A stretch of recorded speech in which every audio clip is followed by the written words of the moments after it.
क्या आपने कभी किसी योगी, आर्षि या प्राचीन गुरु की छवि देखी है? वे अक्सर शांत, तपस्वी और ऊर्जा से भरपूर दिखते हैं। क्या आपने सोचा है कि वे इतनी कम सुविधाओं में भी इतनी अटूट ऊर्जा और मानसिक शांति कैसे बनाए रखते थे? जबकि हम अपनी पूरी ऊर्जा भोजन को पचाने में लगा देते हैं, इन गुरुओं ने एक रहस्यमय अभ्यास को अपनाया। एक बार भोजन। ये केवल डाइटिंग या सादा खाना नहीं था, बल्कि उच्च चेतना तक पहुंचने का एक शक्तिशाली, गुप्त आध्यात्मिक सूत्र था।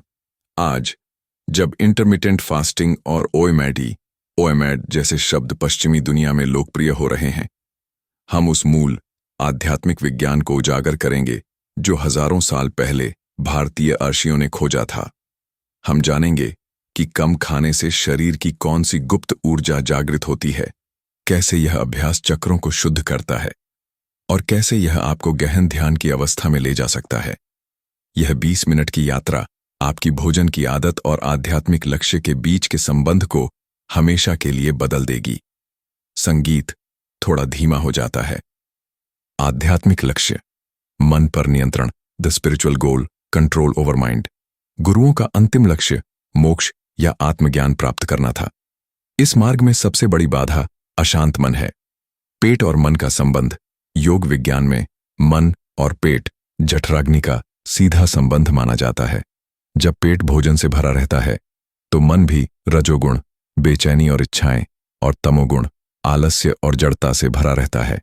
पहला कारण, एक दिन में एक बार भोजन करने से पाचन पर मन का बोझ कम हो जाता है। ऊर्जा पेट से हटकर उच्च केंद्रों, अपर चक्रस की ओर प्रवाहित होने लगती है। अग्नि और प्राण का सिद्धांत, द थ्योरी ऑफ अग्नि एंड प्राणा। यह अभ्यास जठराग्नि और प्राण के संतुलन पर आधारित है। जठराग्नि, डाइजेस्टिव फायर।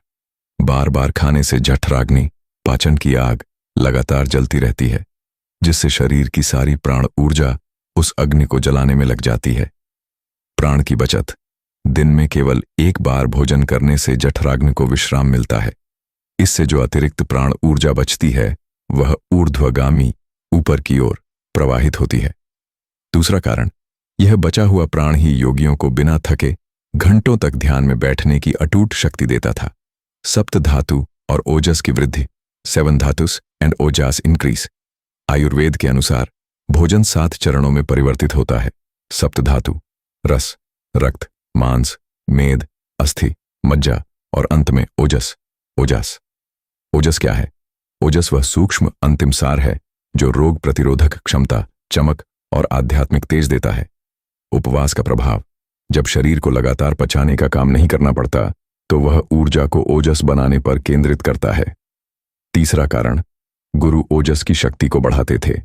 यह आध्यात्मिक चमक, ऑरा ही उन्हें भीतर से ऊर्जावान और बाहर से शांत रखती थी।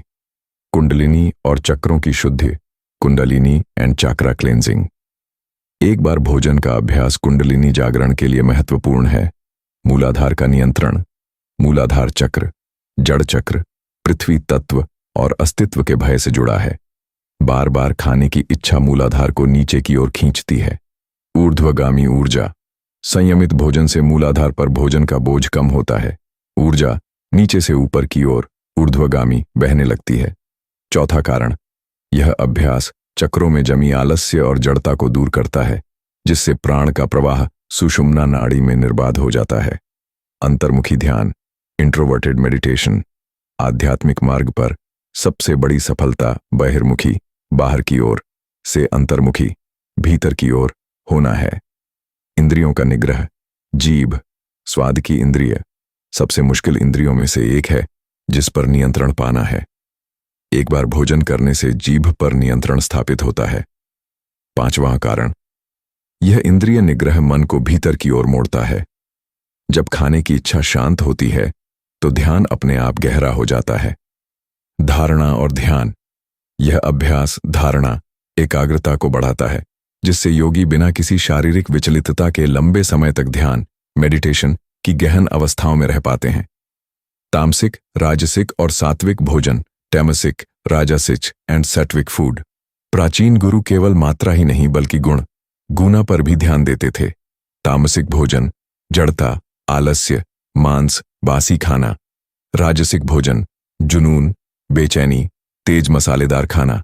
सात्विक भोजन, शुद्धता, शांति, फल, ताजी सब्जियां। गुरु कम मात्रा में केवल सात्विक भोजन करते थे। छठा कारण, कम और सात्विक भोजन मन को शांत, स्पष्ट और हल्का रखता है। इससे ज्ञान और बुद्धि बढ़ती है, जो आध्यात्मिक मार्ग पर अनिवार्य है।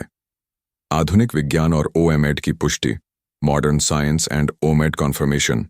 आज आधुनिक विज्ञान भी इस प्राचीन ज्ञान की पुष्टि कर रहा है। ऑटोफेजी। उपवास के दौरान शरीर पुरानी खराब कोशिकाओं को साफ करता है और नई स्वस्थ कोशिकाओं का निर्माण करता है। यही वह शुद्धिकरण है जिसकी बात गुरु करते थे। Brain derived neurotrophic factor, BDNF। उपवास BDNF को बढ़ाता है, जिससे मस्तिष्क की कार्यक्षमता और स्मृति बेहतर होती है। सातवां अहम कारण, प्राचीन गुरुओं ने बिना किसी लैब के अनुभव से यह जान लिया था कि कम खाना न केवल शरीर को स्वस्थ रखता है, बल्कि चेतना को भी तेज करता है। निष्कर्ष और आह्वान, conclusion and call to action. प्राचीन गुरुओं का एक बार भोजन करना एक साधारण आदत नहीं थी। यह प्राण ऊर्जा को बचाने, ओजस को बढ़ाने और मन को अंतर्मुखी करने की एक शक्तिशाली आध्यात्मिक तकनीक थी। याद रखें, आप जो खाते हैं वह केवल आपके शरीर को ही नहीं, बल्कि आपके मन और आत्मा को भी प्रभावित करता है। लक्ष्य, अपने भोजन को अपनी आध्यात्मिक यात्रा का बाधा नहीं, बल्कि साधन बनाएं। आज से ही अपने भोजन के प्रति जागरूक रहें। अपने प्लेट पर नियंत्रण रखें, ताकि आप अपने मन और भाग्य पर नियंत्रण पा सकें।